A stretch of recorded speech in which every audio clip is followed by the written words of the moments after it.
Bonjour à tous, bon vendredi, madame, messieurs, c'est la dernière édition de la semaine de la revue des grandes unes. La presse est donc dans les kiosques ce matin, comme tous les matins d'ailleurs.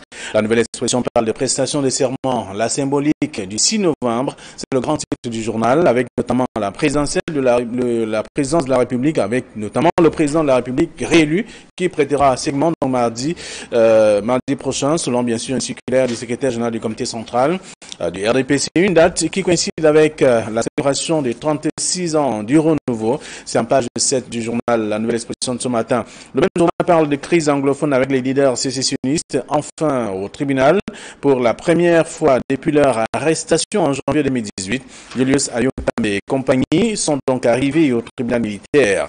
C'est en page 3. Le journal parle également du Social Democratic Front avec un comité exécutif houleux à Yaoundé. Ndian Frundi va donc présider demain une session extraordinaire du NEC. Un paquet de sujets explosifs et bien entendu qui fâchent issus donc à la suite notamment de la déculottée de la dernière présidentielle. C'est ce que dit le journal en page 7. Le même journal parle également de Bafoussam avec la marche du MRC qui crée la panique. Les autorités administratives et traditionnelles s'activent à dissuader les populations de prendre part à la manifestation prévue dimanche 4 novembre 2018. Et on parle aussi de l'opération Épervier ce matin avec l'affaire Vamoulke qui coince. Déjà 13 audiences renvoyées sans aucune avancée, ce qui pousse d'ailleurs le comité international pour la réhabilitation des détenus à dénoncer bien entendu l'injustice. C'est en page 5, c'est à lire dans la nouvelle expression de ce matin. Le journal Le Messager qui est dans les kiosques parle du NEC, le Social Democratic Front avec la nuit des longs couteaux, décimés par les guerres intestines et bien entendu des départs en cascade, détrônés par une nouvelle opposition plus vigoureuse. Le Social Democratic Front qui tient d'ailleurs une réunion de son National Executive Committee ce samedi à Yaoundé. Suivra-t-il donc à la présidentielle du 7 octobre dernier l'enquête du Messager, donc contenue dans le journal disponible ce matin. Dans les kiosques, le journal parle également de la présidentielle avec aussi d'autres faits. Donc la présidentielle avec l'ONUN, la nouvelle chasse gardée du RDPC, les manœuvres des lieutenants de BIA dans le fief de Ndamdjega en page 3 du journal Bleu du Ciel qui est dans les kiosques parle donc de l'extrême nord du nord avec le choléra qui nargue le plan de riposte du gouvernement. C'est en page 6 du journal qui parle aussi de l'extrême nord avec notamment 34,78% du taux d'exécution physique du budget d'investissement public. C'est en page 3 de ce même journal. Cameroun Tribune qui est dans les kiosques ce matin parle d'autre chose, jour de rentrée parlant du Parlement avec des faits, notamment ces débuts, les députés qui se retrouvent d'ailleurs dès 11 à ce jour pour parler notamment des questions des finances pour l'année 2019. C'est également le budget de l'année. En tout cas, il sera question d'évoquer également d'autres faits aussi avec le décès de 2 députés en espace de quelques mois seulement. Tout cela contenu dans le journal disponible ce matin. Le journal Mutation qui parle du Social Democratic Front parle du conseil de famille. C'est samedi à Yaoundé, avec notamment une réunion du comité exécutif qui va permettre de faire dans le tour de tout ce qui a été fait lors du dernier scrutin. Qu'est-ce qui n'a pas marché véritablement? Tout cela, ces questions vont trouver des réponses au cours de la rencontre de demain à Yaoundé. Et puis ce conclave qui intervient donc au moment où la défaite de Joshua aussi, et bien entendu la reconnaissance même de la victoire de Paul Biya, qui divise le Social Democratic Front. C'est en page 7 de ce journal. Le journal parle également du tribunal, avec notamment la première apparition publique de Ayoub Tabé, à lire en page 4 du journal, disponible ce matin. Le journal Info Matin parle notamment de la présidentielle avec Paul Biya, seul contre 6 dans le Vouri, à découvrir en page 3 de ce journal. Et on s'intéresse également à d'autres faits que je vous invite à lire dans le même numéro disponible dans les kiosques ce matin. Voilà ce que la presse nous propose, celle que nous avons reçue à notre rédaction. Sur ce plateau, Georges Sémé, bonjour. Bonjour à vous. Merci de m'avoir invité une fois de plus. Bonjour à tous nos téléspectateurs qui nous regardent une fois de plus 2 novembre 2018 qui, comme vous le savez, marque la journée internationale de la fin de l'impunité contre les crimes qui sont commis à l'endroit des journalistes. Et vous savez que cette journée a été instituée depuis 2013 lorsque nos confrères français, Ghislain Sutton et Claude Veillon, ont été assassinés au Mali dans le cadre de leur reportage qui exerçait sur la lutte contre le terrorisme. Mais ça intervient également, cette célébration, dans un contexte international particulier qui est marqué par l'assassinat de notre confrère saoudien, Jamal Khashoggi, qui a été assassiné au sein même de l'ambassade de l'Arabie Saoudite en Turquie. Mais dans le cadre national, maintenant, ça intervient dans un climat très électrique de suspicion entre les autorités camerounaises et les journalistes que nous sommes. Et ces relations ont été émaillées des interpellations, des arrestations et même des convocations de certains journalistes. Donc, c'est l'occasion d'appeler aux confrères à faire preuve de vigilance dans l'exercice de leur profession, mais également à faire preuve surtout de professionnalisme lorsqu'ils descendent dans les théâtres d'opération extrêmement difficiles. Mais il faut également appeler aux autorités camerounaises d'entamer, d'engager une relation saine avec la corporation des journalistes, mais surtout de marquer cette collaboration par un devoir de protection à l'endroit des journalistes. Donc c'était pour moi le coup de gueule dans le cadre de la célébration de cette journée internationale. Dommage, contre la presse n'en parle pas ce matin. De toute façon, Camille, bonjour. Bonjour Fadi. Et bienvenue donc à vous également. Merci. Sur ce plateau. Merci. Bonjour à Georges Sémé, bonjour aux spectateurs de Kédance Télévision et bonjour bien entendu à tous ceux qui prennent du plaisir, beaucoup de plaisir chaque matin. Et moi par contre, j'évoquerai l'autre date, celle-là qui est camerounaise, c'est le 2 novembre. 2 novembre 1982, je me souviens très bien, c'était la spectaculaire démission du président Amadou Ahidjo.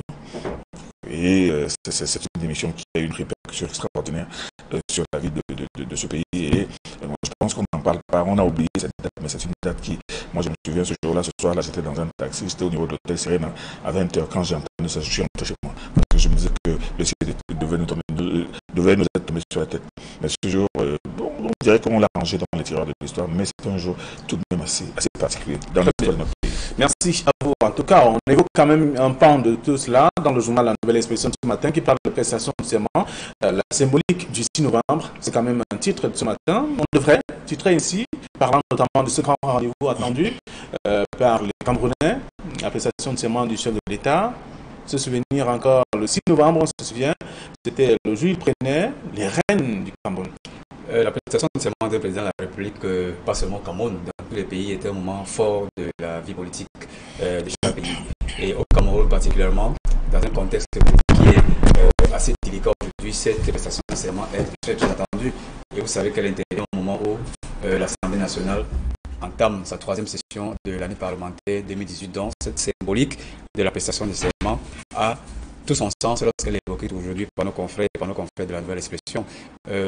C'est l'engagement que prend le président de la République qui est élu devant les institutions et devant le peuple de respecter les institutions de la République, mais aussi, en toile de fond, de respecter son programme sur lequel il a été élu. Pour le cas de Cameroun, M. Biya a été, comme vous le savez, élu au soir des élections du 7 octobre 2018, dans les conditions que vous savez, et ce moment fort de prestation de serment, qui pour beaucoup marque la fin de l'ère Biya, est très très attendu. Le fameux Ahidjo Soussoué va non seulement marquer ce serment, mais également ce sera un certain observatoire sur ce que le président de la République va faire lors de ce dernier septennat. Donc c'est un grand moment pour un pays, notamment pour le Cameroun. Donc je crois que dans les prochains jours, je crois que c'est le 6, on nous a annoncé déjà tout un programme relatif à cette prestation de serment, sans en annoncer la date, mais on nous fait entendre dans les chaumières que ça va intervenir certainement le 6 novembre prochain, concomitamment avec la célébration de l'accession de M. Biya à la magistrature suprême en 1982. Alors, la presse fait bien de faire, je voudrais dire, la presse, la Nouvelle Expression, fait bien de rappeler quand même ce moment, le premier de l'histoire du chef de l'État, Paul Biya, de la prestation de serment, c'était le 6 novembre 1982. Mais cette symbolique, elle va exactement dans le même registre que celle du 2 novembre. Le 2 novembre, la démission spectacle de M. Ahidjo, inattendu de M. Ahidjo, et qui annonce qu'effectivement, son successeur constitutionnel prendra ses fonctions le 6 novembre. Le 6 novembre, chaque 6 novembre, on se souvient effectivement de cette première prestation de serment.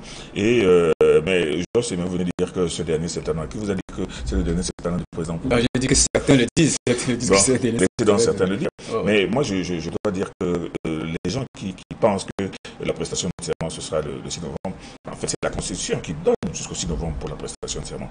Mais dans le communiqué qui circule dans les réseaux sociaux et dans les réseaux informels, on n'a pas donné la date, comme vous l'avez d'ailleurs dit, et cette prestation peut intervenir le 4, le 5, mais on sait que la date butoir, c'est le 6. Donc cette symbolique-là, bon, si ça tombe le 6, moi je ne pense pas, j'ai du mal à croire que on va s'arranger à mettre cette prestation de 6, puisqu'il y a déjà un calendrier de manifestations prévues pour C'est la bien célébration. possible, c'est bien possible. Je dis c'est possible, je suis en train de dire, mais je dis que c'est la Constitution qui nous donne jusqu'au 6, vous comprenez? Mais ça peut intervenir. Mais le seul fait, c'est qu'on n'ait pas marqué la date. Est tout à fait révélateur. Et maintenant, sur cette symbolique du Vous soupçonnez notre date en dehors du 6? Non, je ne soupçonne pas, je ne suis pas dans le secret des dieux, mais je dis qu'on parle du 6 novembre parce que c'est la date butoir de la Constitution. Mais c'est comme il peut le faire le 5. Parce que déjà, vous avez aussi vu circuler un calendrier sur tout le temps national pour la commémoration par les militants du RDPC de cet anniversaire, de ce 36e anniversaire. Mais pour revenir encore sur cette symbolique, hier on a parlé, il y a des journaux qui avaient parlé de la comparution de M. Ndoké le 6 novembre, et de dire que, de mettre un lien entre cette comparution, cet anniversaire et la comparution de cette jeune avocate qui n'a que 6 mois de barreau. Parce que j'ai l'impression que beaucoup de gens ne savent pas qu'elle a prêté serment dans la dernière qui fait des avocats, elle n'a que 6 mois de profession. Non, moi je pense qu'il ne faut pas lier les choses. Et le fait de lier cette procédure, et d'ailleurs, je peux même vous dire que la procédure du 6 novembre n'aura pas lieu parce qu'elle entre dans les activités judiciaires du littoral, et ce jour-là, il n'y aura pas comparaison. Donc la symbolique du 6 novembre, on fait bien, les Camerounais font bien de penser que, effectivement, chaque année, il y en a qui vivent le 6 novembre de façon douloureuse, en disant que non, c'est ce jour-là que l'histoire nous a donné un président dont nous ne voulons pas, et d'autres qui disent que non, c'est notre président, on le fait ce jour-là. Le 6 novembre n'a pas seulement une chose symbolique, mais toute une chaîne de symbolique. Très bien. Avec notamment cette la nouvelle expression parlant de la symbolique du 6 novembre, qui rappelle les 36 ans également du renouveau, à lire dans le journal, la nouvelle expression en page 7, c'est le même journal qui parle aussi d'autre chose, de ce grand rendez-vous du social-démocratique Front annoncé pour demain, samedi. Il sera question de faire le point de la présidentielle. Oui, 2 points majeurs vont marquer ce NEC extraordinaire. C'est d'abord tirer les leçons de la quasi-débâcle, si vous le voulez, de la participation du candidat du SDF à l'élection présidentielle d'octobre 2007, mais également mesurer l'enjeu des prochaines échéances électorales qui sont quand même une occasion pour le SDF de rebondir.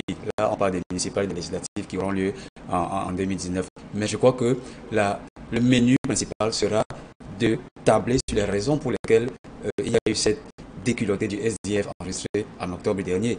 Vous savez que depuis le score de 1992 où le candidat Fondi a enregistré quand même 37%, il n'y a plus eu un score élevé d'un candidat du SDF à l'élection présidentielle.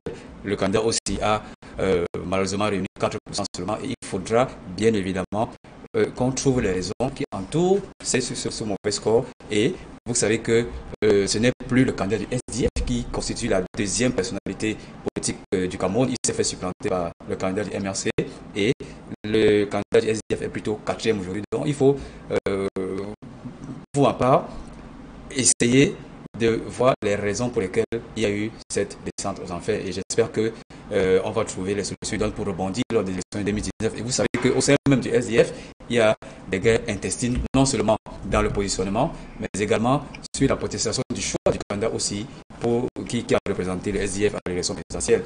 La première, ça est venue de l'Allemagne, où on disait qu'il faut absolument que M. Ossi soit écarté des rangs du SDF. Et tout récemment, il y a eu une autre lettre qui est venue du maire de Loum, qui estimait que le monsieur Ossi a tout simplement entraîné le RDPC, le SDF dans les abysses parce qu'il est trop pro-RDPCI et il ne pouvait pas constituer le représentant du SDF. Donc il fallait l'écarter également des rangs de ce parti. Donc le NEC de demain est un NEC extraordinaire, mais il est très important pour la suite à donner à la vie politique interne à ce parti politique. Très bien. Le journal La Nouvelle Expression parle d'un comité exécutif houleux à Yaoundé.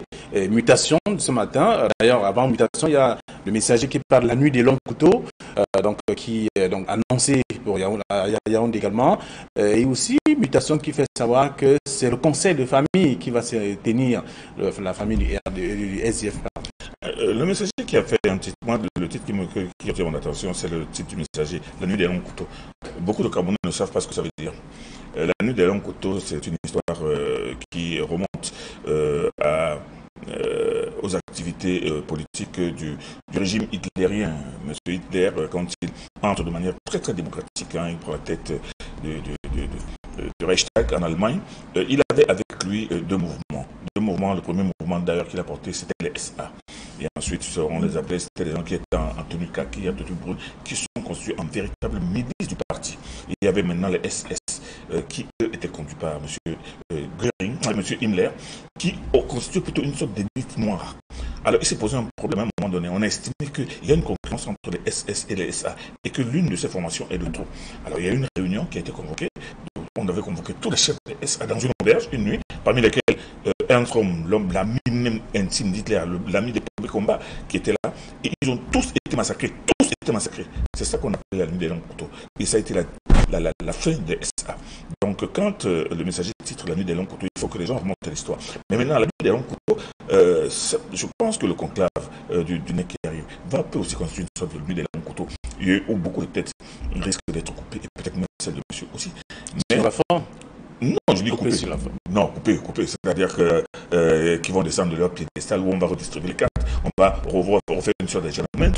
Non, c'est pour ça que je suis en train de dire que le NEC qui a annoncé, c'est un NEC qui va effectivement être assez brutal. Beaucoup de choses vont se dire, beaucoup de choses désagréables, et beaucoup de choses désagréables même à l'encontre de certains militants que l'on va soupçonner, que l'on soupçonne déjà depuis très longtemps, de collusion, soit avec le RDPC, soit avec le MRC. Parce qu'il y a aussi ce problème. Le parti est divisé, selon bien entendu la presse, le messager de ce matin, pour dire qu'il se pose une question, suivra-t-il donc à la présidentielle du 7 octobre dernier, qu'est-ce qui va être fait concrètement? Est-ce que les têtes vont tomber, comme on dit très souvent, pour dire que plusieurs personnes vont perdre leurs responsabilités au sein du parti et d'autres seront certainement chassés? Il est tout à fait clair que le parti SDF est sorti en lambeaux de cette élection. On l'a vu dans la région du littoral où il y avait ce son dissonant entre le président régional du littoral, M. Jean-Michel Nietzsche, et son représentant départemental pour le Vori. À l'époque, je crois, il y a 2 semaines, M. Nietzsche voulait organiser une marche de protestation contre les fraudes massives, comme il appelait les fraudes massives à l'élection présidentielle. Mais il y a eu un contre-communiqué de son représentant départemental, M.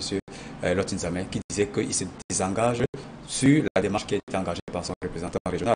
Mais vous savez qu'avant même cette escalade entre M. Lotin et Joshua aussi, en interne, il y avait déjà certaines distensions qui étaient observées sur la candidature, même la présentation même de la candidature de aussi comme le représentant du SDF à l'élection présidentielle. Il y a eu des bruits de bottes dans les chaumières où certaines personnes, certaines franges ne voulaient pas du tout que ce soit M. aussi parce qu'il appartenait à une certaine région ou alors parce qu'il n'était pas très très représentatif au même titre que le chairman qui revêtait quand même à une certaine époque un certain charisme. Donc, et ça a eu des conséquences nettes sur le déroulé de la campagne de monsieur aussi parce qu'on a quand même observé qu'il ne s'est pas fait accompagner par les personnes attendues dans le cadre de cette campagne électorale. Les grosses têtes, les forces têtes même du SDF ne l'ont pas accompagné. Donc ça a fait éclater au grand jour cette distension interne qu'on observe aujourd'hui au sein du SDF. Est-ce que les têtes vont tomber? On ne sait pas, mais ils vont d'abord commencer à tirer les leçons de cette débat et ensuite certainement prendre de fortes décisions et, comme le domaine l'a dit,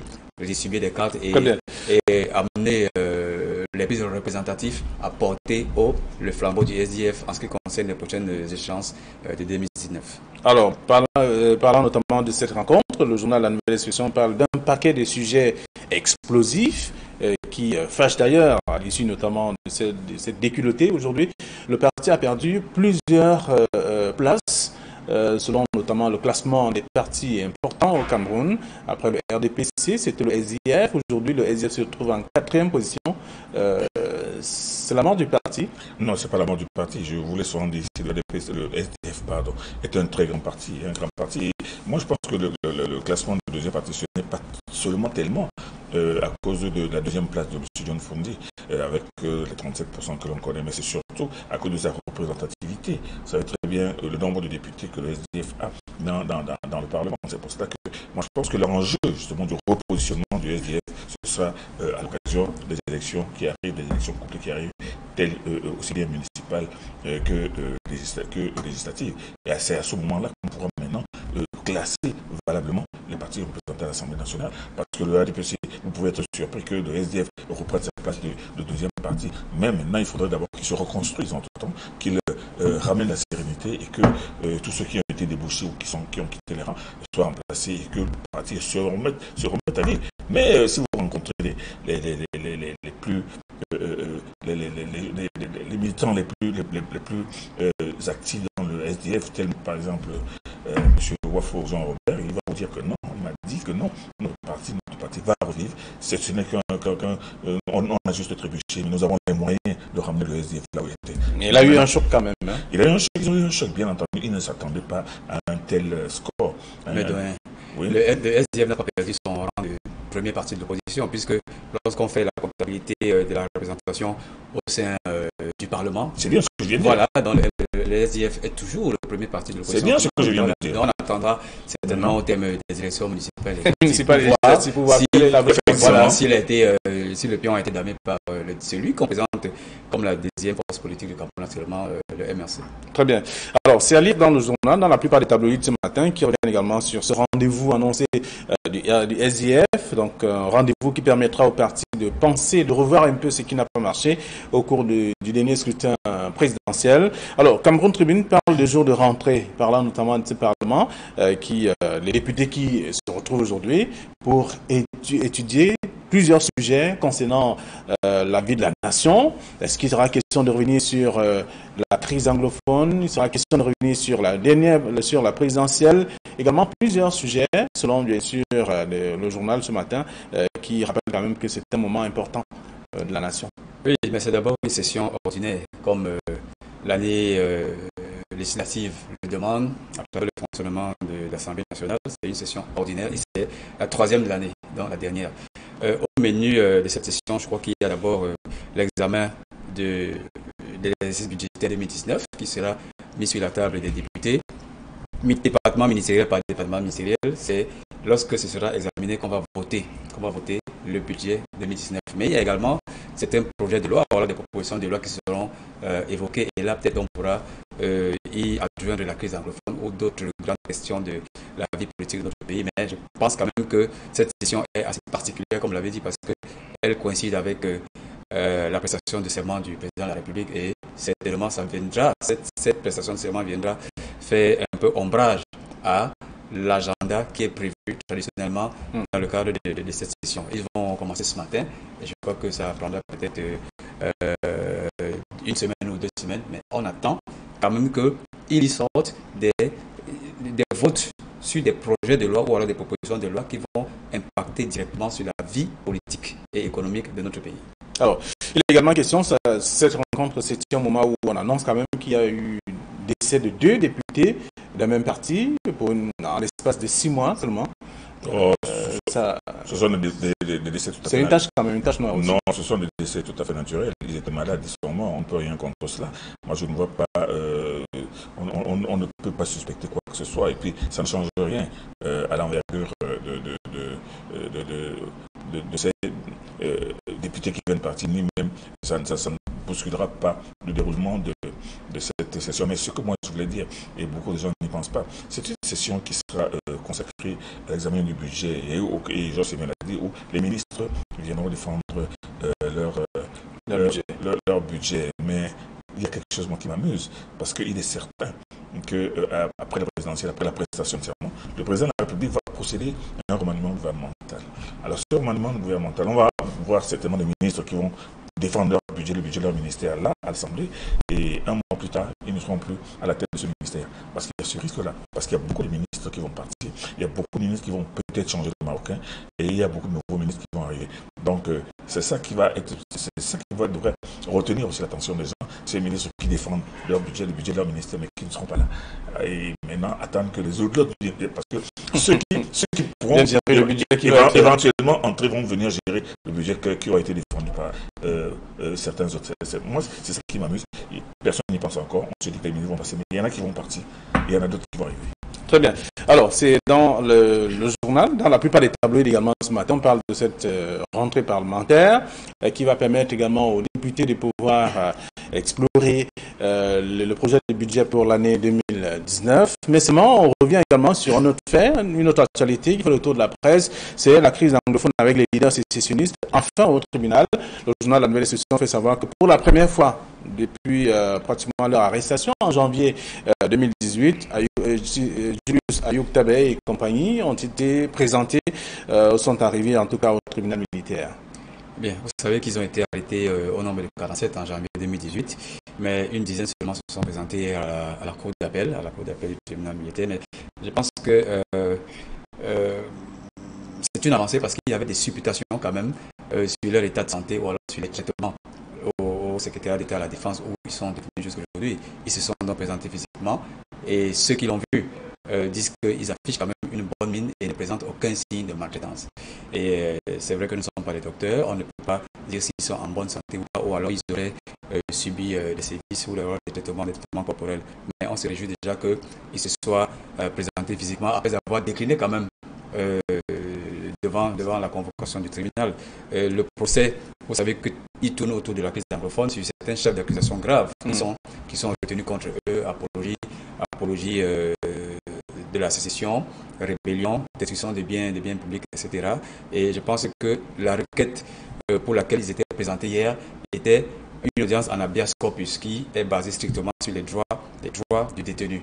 Et leurs avocats avaient introduit une requête pour leur libération immédiate. Elle a été rejetée en première instance. Ils ont interjeté appel et on attend pour ce 15 novembre le dénouement sur l'appel qui a été formulé par les avocats. Mais dans les chaumières, on nous dit que bien évidemment cet appel sera rejeté, mais ils auront encore l'occasion de se pouvoir en cassation en requête pour la libération immédiate de ces 47 détenus.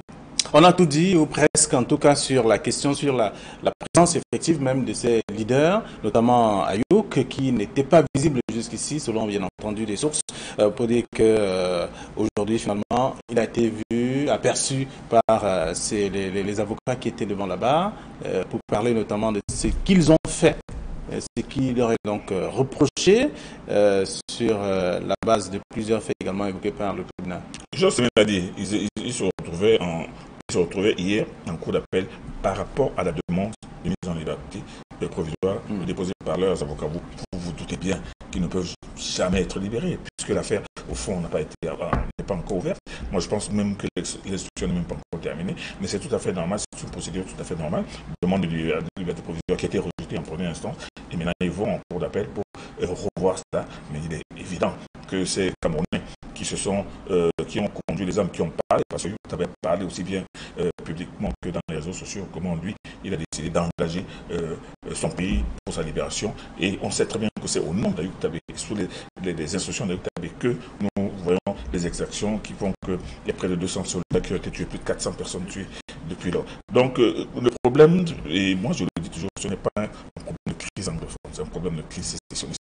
Et cette crise sécessionniste, elle va être jugée non pas devant le tribunal de grande instance ou la cour d'appel, mais devant le tribunal militaire, parce que les délits justement qui leur sont opposés sont hostilité envers la nation, terrorisme, destruction de biens, apologie du crime et tout. Ce sont des délits qui ont été prévus et réprimés et qui sont jugés par le tribunal militaire. Donc on n'en est qu'à la première phase qui est tout à fait procédurale. Mais il est certain que l'ouverture du dossier, lui, quand il va s'ouvrir effectivement sur les réels faits. Parce qu'ici, ils ne font que demander la liberté provisoire.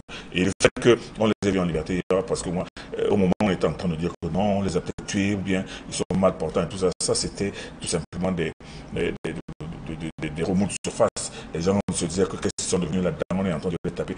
Mais vous savez très bien que, bon, enfin, vous ne savez peut-être pas, mais les prisonniers qui sont gardés au secrétaire d'État à la Défense bénéficient d'avantages que ceux de Koningui ne bénéficient pas. C'est-à-dire qu'ils sont bien, il y a le ciment, il y a le ventilateur, il y a la sécurité, il y a la télévision, il y a la lecture et tout. Mais sauf que vous n'en sortez pas, c'est tout.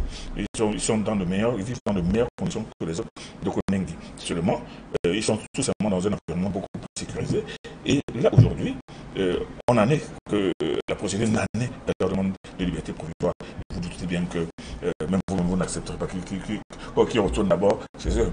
Voilà. Donc, parlant des leaders sécessionnistes enfin au tribunal, c'est la nouvelle expression qu'il le dit ce matin. En même temps, Mutation parle donc de première apparition publique de Ayouk Tabé et compagnie, donc dans le journal également de ce jour.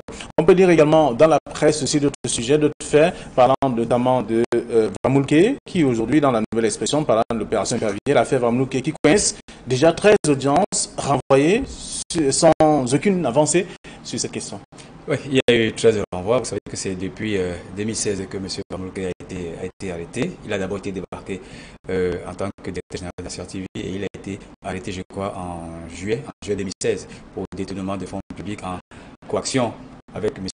Abba et je crois Mme Antoinette Issomba qui était à l'époque directrice générale de la CMCA, comme il l'appelle la base, qui est l'agence qui est en charge de s'occuper du marketing de la CRTV. Donc la somme porte sur environ 4 milliards de francs CFA, le détournement de deniers publics, mais l'affaire semble s'enliser parce que jusqu'aujourd'hui, M. Vamouke est toujours officiellement en détention provisoire. Et après bientôt 3 ans, je pense quand même qu'il faut dire le droit sur cette affaire qui porte quand même non seulement sur un bon pactole, mais également sur la situation du détenu qui est encore aujourd'hui présumé innocent.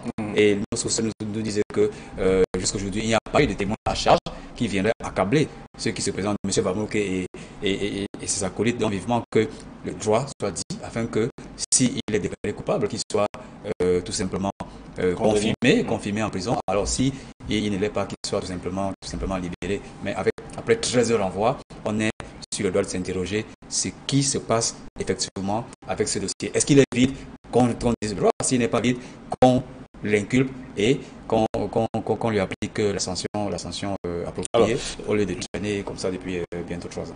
Parlant de cette affaire Opération Épervier, il y a bien entendu le Comité international pour la réhabilitation du détenu qui dénonce l'injustice à la suite de ces 13 renvois quand même. Une personne qui est détenue depuis 2 ans et dont les audiences sont renvoyées parce que ça c'est la 14e.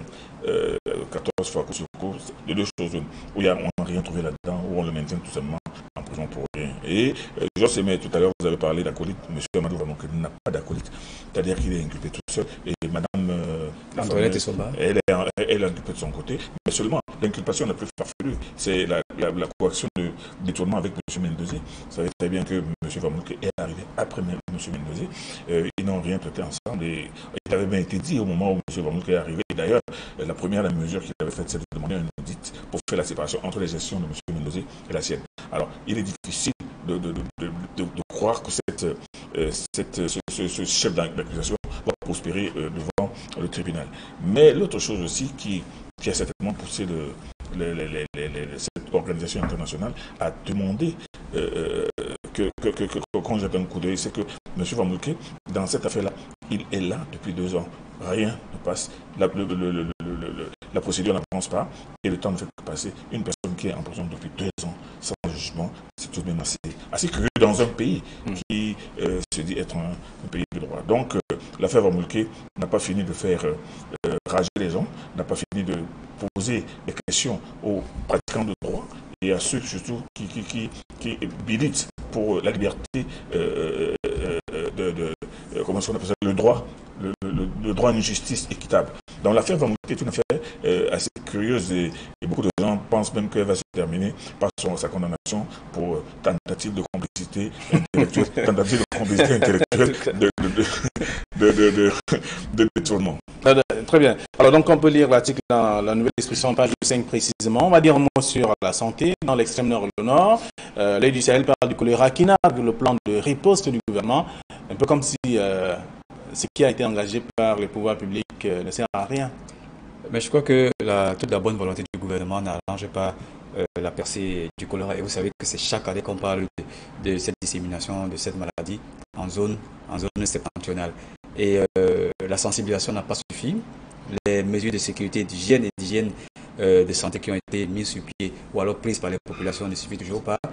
C'est la raison pour laquelle on parle de choléra qui nargue le plan de riposte du gouvernement, tout simplement parce que l'épidémie continue et les morts continuent malheureusement également d'être enregistrés. Donc il faut une action concertée entre le gouvernement qui est représenté sur le terrain par les autorités sanitaires, mais également une participation de la population à travers tout simplement le respect des règles de base d'hygiène et de salubrité. Mais le gouvernement devrait également prendre toute la mesure en mettant à la disposition de ces mêmes populations de l'eau potable pour freiner chaque année l'évolution de cette maladie. Alors, dans l'article de ce matin, on peut lire qu'il y a eu des rencontres, il y a eu des stratégies qui ont été également mises sur pied pour contrecarrer la pathologie, mais seulement, même les responsables sanitaires de la localité estiment que c'est de l'argent gaspillé ou alors c'est un gouffre à sous, clairement, parce que c'est depuis des mois quand même qu'on parle du choléra dans cette partie du pays, mais jusque-là, pas de solution véritable. Non, c'est depuis des années, c'est pas depuis des mois, depuis des années. Et chaque année, les mêmes causes produisent les mêmes effets. Les urgences, bien entendu, quand je parle des mois. Les mêmes causes produisent les mêmes effets. Alors, comment donc ces mêmes causes peuvent-elles produire les mêmes effets? Georges Sémé a dit, il faut participation, une implication active du gouvernement. Est-ce que le gouvernement s'implique effectivement? Parce qu'on a souvent entendu les cris d'orfraie du ministre de la Santé qui de Yaoundé parle du choléra à l'extrême nord sans que lui-même descende et sans que lui-même prescrive un certain nombre de choses à faire. Maintenant, Josimé l'a encore dit, et c'est connu, qu'il faut absolument que le gouvernement mette des moyens pour des forages d'eau, pour des forages, ou même pour une adduction en eau potable. Vous savez que c'est une région, surtout l'extrême nord, c'est une région où, pendant la saison sèche, il n'y a pas d'eau. Les cours d'eau boivent leur eau, et c'est pendant la saison plus que cette eau ressort du sous-sol. Donc c'est une situation assez difficile qui oblige les gens à boire de l'eau qui n'est pas très très potable. Et maintenant, c'est pour cela, c'est l'une des causes. Maintenant, quand on connaît les causes, qu'est-ce qu'on doit donc faire? Le gouvernement doit prendre des mesures, qui doit multiplier les mesures pour que, effectivement, ces causes ne produisent pas les mêmes effets. Très bien. Alors, un sujet, un dossier à lire dans le journal, en page 6 de l'Œil du Sahel ce matin, parlant d'une stratégie trimestrielle, à plus d'1 milliard de francs CFA, avec les autorités sanitaires qui redoutent même une flambée de l'épidémie de ce choléra-là, dans cette partie du pays également. Ce sont des informations à découvrir dans le journal L'Œil du Sahel ce matin. Merci à vous, chers messieurs. Je vous souhaite de passer déjà un très bon week-end et retrouvons-nous la semaine prochaine avec le même plaisir, sans doute. Tout à fait. Merci. Allez, bon week-end à lundi, 9h20.